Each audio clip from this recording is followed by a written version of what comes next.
It is Tuesday, November 1st, 2022. This is another edition of Baseball Today, presented to you by SeatGeek. That is my man, Trevor Plouffe. I am Chris Rose. Producer Rob is along for the ride as well. And I am exceptionally happy today. Do you have any idea why? The Browns on Monday Night Football taking care of the Bengals. No, I mean, that was nice. That was pleasant. You're home and not in Las Vegas in a hotel room. That's nice. That part is great because the whole family was together last night watching the Browns game. Well, if that's not the reason, then I don't know what the reason would be, bro. Because 22 years ago today, I became a father. Oh. Yeah, it's Josh's birthday. He is 22 today. He was home watching the Browns game, which we rarely get to do since he lives in San Diego. So that part's great. Very cool, you know? Happy birthday, Josh, man. 22 years ago. It is a big day when you become a father. It makes you change. Like almost immediately you change who you are as a person, probably for the better. Totally. Most people. Totally. So shout out Josh Rose, who sometimes dips into Baseball Today and listens to it. He enjoys it. He thinks you're smart. He thinks you're funny. And he thinks I'm whatever I am. So Let's get to it. We had a rainout Monday in the World Series. It has altered the World Series schedule. Games in Philly Tuesday, Wednesday, Thursday, travel day Friday if we need it. We'll finish up the season Saturday, Sunday in Houston. So now Philly's original Game 3 starter, Noah Syndergaard, has been bumped possibly to Game 5. He has been replaced by Ranger Suarez. Aaron Nola will now pitch on regular rest in Game 4. How much does this all help Philadelphia? And I think it kind of helps both teams, but we don't talk about Houston because we're like any situation, they're going to be fine. They have so much pitching depth. But for Philly, I think the biggest help this is it kind of splits up the Ranger Suarez and whoever is going to pitch the bullpen game, the Syndergaard or Gibson. Because if you play in those games back to back, then, you know, that's a recipe for a tired bullpen, an exposed bullpen. Now that we can stick Nola kind of between those two and he gets full rest, and then you have Wheeler on extra rest, which they really like to do. So kind of it does help Philly, but you still got to go pitch these games. I mean, it helps a little bit just by not overexposing the bullpen on those two games. And like I said, splitting those two guys up is big. But yeah, I mean, they still got to go do it. Well, it does help them. It does. I mean, it's not going to affect Houston, in my opinion, because they're going to still stick with McCullers and then Javier as their games 3 and 4 starter. They're not going to move Verlander up, at least at this point. They're not going to move Verlander up from 5 to 4, which they could do because he would be going on full rest. It's the biggest advantage Houston had over almost any team that was around in the playoffs. So the fact that they felt comfortable throwing their games 3 and 4 starter because they're really good. And especially in the playoffs with a guy like Lance McCullers, and Javier has been really fantastic at times. So for Philly, if they're not going to win this thing in 5, they're not going to win 3 straight against Houston. So in order for them to win this, they're going to have to go back to Houston. And with Nola on full rest in 4 and Wheeler on extended rest in 6, that gives them the best opportunity. Those guys have got to be better their second time through the rotation. If it gets to Wheeler, they do. They have to be better than they were in games 1 and 2, or they won't win this thing. That's what I'm saying. I mean, like on paper, this helps Philly out, but like that's us counting on Nola going 7 strong in Game 4 and Wheeler like kind of finding it and doing his thing. Like there's still 4 games left in this series possibly, and Philly's bullpen exposure is still, you know, an issue. At least we keep saying it's an issue. I don't know. Thompson's been really good with it. He has his guys. You still got to go play the games, man. Who knows? Ranger Suarez could go out and give you 7 innings. We don't know. He could. He had, unfortunately, man. He did pitch against Houston in that last regular season series. He was the guy that got the ball the game after they clinched. Yeah. He actually admitted, he was like, I wasn't prepared.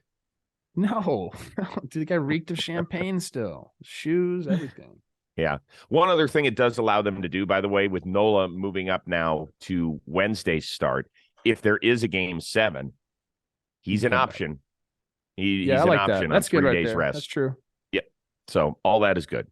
All right. Kind of interesting situation for the Astros. if Yordan Alvarez is not the DH, and we've seen him out in left field a lot throughout the postseason, it's basically been an auto out for them.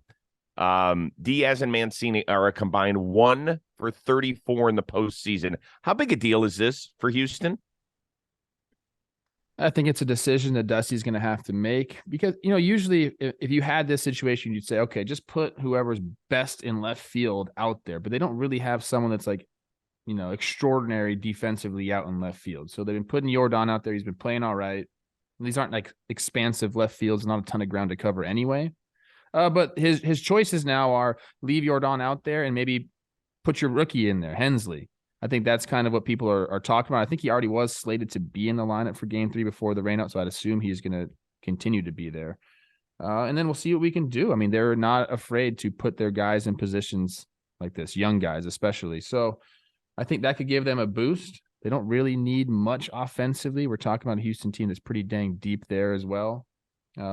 Like I said, if they had someone that was like defensively elite and they just could throw them out there and not worry about their offense, I think that will be what they would do, put Yordan at DH, but they don't really have that on this team. Okay. Altuve, Pena, Alvarez, Bregman, Gurriel, Tucker. I'm That's good. pretty good. I mean, it's like we're really trying to dig here if this is an issue. I will say this. I am surprised that Trey Mancini has not given them more. He did, I think, have something like 8 homers for them in 51 games after coming over from the trade, but he was well under 200, kind of a mid-6s OPS guy. And I thought when he was surrounded by that much talent in that lineup, because he's been a very, very good hitter for Baltimore for a long time, that he would give them more. I think he's 0 for 16 and has maybe 1 walk in the playoffs. Like that's got to be wearing on him a little bit, I would imagine, to know that he's got this great an opportunity to win the World Series and he hasn't contributed. Yeah, for sure. And he'll want to. We'll see if he gets a chance. If Hensley goes in there and bangs, like he'll just get run back out there again. But we're right. Really fishing here because if you look at the bottom lineup, even Chas McCormick's like putting together really good at bats. Then you have Maldonado, who they definitely don't care about his offense whatsoever. Anything that he gives is a bonus. And he has, by the way, he has given them some stuff in the playoffs. Exactly. So like, this is really, if we had someone doing well in the 7-hole, great. But they, like you said, man, those first 6 guys are going to take care of most of the offense.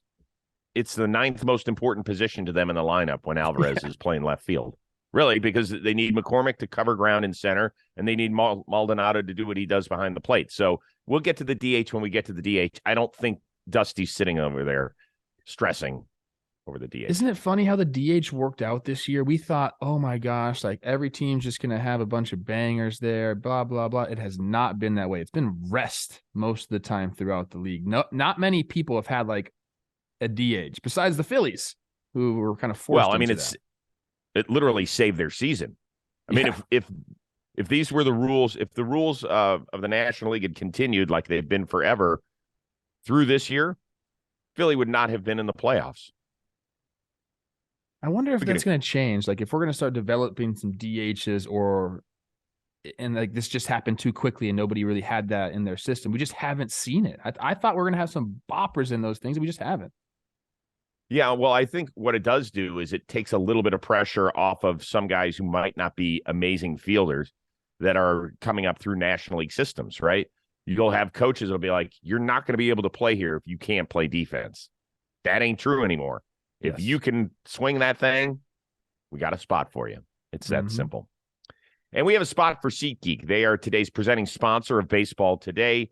It is the best destination to go on your phone, go find that seat you covet, whether you want to go to a World Series game in Philadelphia or Houston if it returns there, an NFL game, college football, NBA, NHL, a concert. I want you to go download the SeatGeek app today on your phone.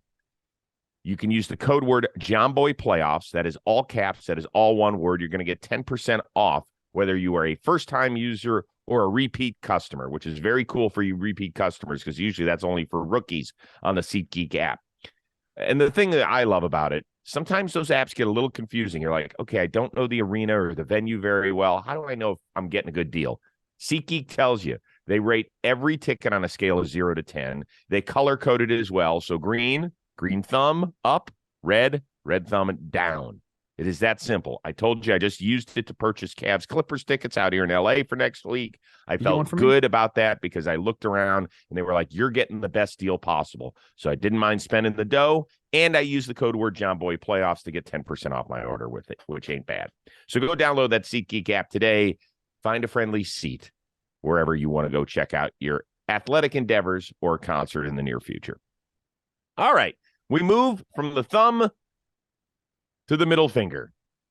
Justin Verlander gave a couple of them yesterday on the bus ride in for the Houston Astros, one while he was sitting down, one while he was getting off the bus. He was all smiles during it. It seemed rather playful, and in fact, he put it out on social media, calling it just playful banner. They were yelling back and forth, and he made one point. He said there was a broken window on the bus. That did not come from Philly fan. It was broken when we got on the bus. He is going to pitch Game 5 in Philadelphia. Do you think this amps it up even more? I mean, it was already going to be amped, Chris. Like I'm so mad that we didn't get a Halloween game in Philadelphia. Yeah, that makes me so upset. But it's still going to be electric there, and they were already going to boo, and they were already going to be loud, and they were already going to be flipping birds back at him. This to me is like 100% a non-story. Like, he gave 2 birds. How many birds were getting thrown back to him? Probably 100. Like, this is just the Philly way. Might as well be hello there, okay? Especially to a visiting team, especially to a guy like Justin Verlander, who is just so good that, you know, a lot of people hate him because he's so good. That's just the bottom line. So, like, I don't think this is anything at all. And JB is going to handle the crowd. And I believe Houston, as rocking as Philly is going to be in this World Series, Houston is... They've been booed everywhere they go, man. When we went to the Dodger game to see the Twins play, Carlos Correa, I'd never heard a place boo so loudly. Like, this is just what's going on. They're ready for it, and I don't think it's going to affect the game much. No, if anything, it'll make it more interesting. Like, yeah. I agree with you that it's a non-story, except for the fact that I think it's kind of a fun story. It's funny. Like, I don't know about you anymore, but is the middle finger really that big a deal?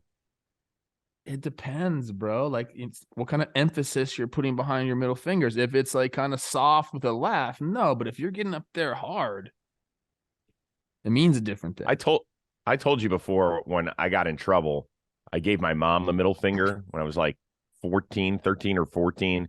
My dad was reading the newspaper and he didn't see it. And my older brother, Pete, was like, "Oh, that's nice." And my dad was like, "What do you mean?" I was like, "Nothing." And he told on me. Oh, my God. Hey, if you're a kid listening right now, if you're a teenager, do not ever flip off your mom in front of your dad. Never. Or just in general, I would say in general, don't do it. Yeah. Unless she's really not looking, then just, whatever. No. Disrespectful. Don't ever do it. Not nice. Not nice to do to mom. If I caught this Teddy is not flipping Olivia off, boy... Oh, no, that ain't going to work out. I'll take his iPad away. But you know what? I hope that, like, Philly fans come up with some creative signs like, hey, when we win this ring, we're going to put it on this finger. Like, something like that. Just something fun. Isn't it cool to be so good that you're just going to get booed no matter what? Like, I hear it from countless athletes. I hear it from countless athletes how much they love getting booed, that it's the ultimate sign of respect, I don't know. There's times where it's not, but in this aspect, it is. Yeah. You're on the road. You're trying to prevent the home team from getting something they so deserve. Of course. He lives for that sort of shit. Yeah. Okay. One World Series story. This happened a couple days ago. We didn't have time to get to it yesterday. Former Rays bench coach, and I apologize if I'm going to mispronounce his last name, Matt Quatraro. It's not easy. Oh, my God. I stumbled all over it. He is the new Royals manager, replacing the fired Mike Matheny. How do you feel about where Kansas City is right now? We don't have to spend a ton of time on this, but it's a managerial move, so let's do it. I'm not super versed on what's going on in, like, their farm system. I obviously did some research here. It's a very lowly ranked farm system, but that could be a byproduct of them graduating so many guys to the major league roster this year. And they have some really exciting young talent at the major league level, but that's not enough. you got to supplement your roster via free agency or, have a pipeline like the Royals have for a long time. They don't really have that now. So I think they're going to have to do some stuff in free agency, possibly some trades. To me, as an outsider looking in, they're a couple of years off and they could surprise people and things could change quickly. But I think they're going to have to address needs via free agency. And that's not really like a hallmark of the Kansas City Royals organization. They have a new GM in place, now a new manager in place. So they believe they're headed in the right direction, but they're usually when there's regime sort of takeovers, even though the new GM has been there for a long time, it takes a little bit of time for them to get their footing and kind of, their plan into place. So if you're a Royals fan, I think you're going to be looking at a team over the next couple of years that you might see some flashes of brilliance there and like things to hope and wish upon. But before we're really competing, I'd say a couple of years. Yeah, the nice thing for that fan base is that they can go out and easily get a Bobby Witt Jr. jersey, a Melendez, a Pescatino jersey, all that, and feel good about those purchases. And probably Brady Singer. I like Brady Singer. I think he's solid. Sal Perez, you can still buy his. You could still buy Sal Perez jersey. So there you go. We just gave you 5 jerseys that you could buy. A lot of teams you can't do that with that are a bottom 5 team in baseball. But that's it, dude. Their farm system stinks. Their highest ranked prospect is like number 72 overall, and I think he's the only one in the top 100. They don't have pitching coming up in the near future at all. They're in a rough position. This might be the last time. Oh man, Buster Olney. We just got a little news. White Sox are reportedly hiring. Hold on, let me put this up here. According to Buster Olney and Marley Rivera of ESPN, the White Sox are reportedly hiring Pedro Grifol as their new manager. I know the name. I don't know much about him. He was a candidate to take over the Royals before Quatraro was hired. I think that was kind of what he was waiting on, because this guy's been getting calls all over the place. Now he takes over the White Sox, familiar with the division, obviously. Well, I think we'll spend more time on these in the offseason, probably. I would think so. But at least, thank you very much, Robbie Scirocco. Now you have a little bit of work to do, producer extraordinaire, by showing us some Halloween picks from around the baseball world last night. Oh, yeah. We apologize if you're on audio only right now on the podcast, but you can always dip into our YouTube channel. Brett Phillips going his ranch to his wife's pizza. That wasn't bad. Who was that of the Philly? Oh, Garrett Stubbs showing up as a taco to Game 3 because Kyle Schwarber won tacos for everybody by stealing the base in Game 1 of the World Series. That was pretty good. The Wainwright family going as Star Wars. It's good that he's got 5 kids to fill out the entire roster of that show. What do we got here? Oh, that's the Sabathia family. So is that the Wizard of Oz we got going? Because he's dressed. Huh? Okay. I can tell you this. From being friends with CC Sabathia over the years, there's nobody who does Halloween better than CC Sabathia. If you want to know how to use your $200+ million that you earned in the show, dress up big time. We have any other ones, Robbie? Oh, Justin Turner. Oh, yeah, that was by a the good way, one. congratulations to him for being named the recipient of the Roberto Clemente Award. That is fantastic. I love that award. Hopefully he'll be honored before Game 3 tonight. Yeah, let's talk about that tomorrow. Let's get into that tomorrow. Yeah, we certainly will. Shout him Looks out good as a bit. boxer.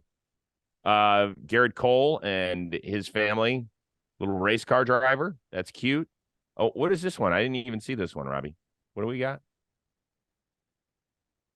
That is Jay Flair on the left. Oh, Colt, he's dressed up as like American Psycho. Yeah, had some blood splatter on him. Cole Tucker, that Cole he was Tucker? Sting. Cole's brother was Dennis Rodman. And then yours truly was Aemon Targaryen. That's you? Yeah. When is that from? Sunday night. Oh, is that the one? Is that the reason you're hurting? Big time party. I'm still tired from that party.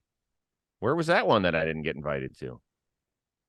That's also Aemon Targaryen with his dragon Vhagar. Oh, man. Don't zoom too close to that one. I was going to say, That one gets a little dangerous. I saw the picture of your Grim Reaper. Your daughter looked adorable last night. It was great. We had a great time. How'd we do? Early. We went early, like 5:30 to 6:30, and we were back home. Perfect. Yes, we did it Perfect. right. So last night, I asked Michelle before, while I was gone, I said, did you get enough Halloween candy? Because I was gone for 2 weeks, right? And she's like, yeah. We really haven't lived here. This is only our third Halloween, but the other two have kind of still been COVID-ish, right? So this was the first one we knew that we were going to get hammered. I was like, are you sure? And she's like, yeah, I'm sure. Well, after less than an hour of Halloween, she's like, shit, I'm out. We had to send the boys over to a pharmacy to go get their last bags of candy. I'm sure they upcharged us big time. But they did a good job. They were good kids. They brought it back. We made it for about another 45 minutes or so, and then we turned the lights out. We're like, it's over. That's what you got to do. 2023, everybody. Sorry. Good ones. The best costume I saw, there was some kid that was dressed as broccoli, and it was hilarious. Very funny. Interesting. Okay. Yeah, big green stalk and then a huge bushy like tree head on the back. Very funny. It was cute. All right. Who wins tonight? Quick. Shoot. I like Philly in this atmosphere. I want to see him. I think that'd be great. It'd be great for the series if Philly won tonight. Rooting for Philly, thinking that Lance McCullers shoves, though.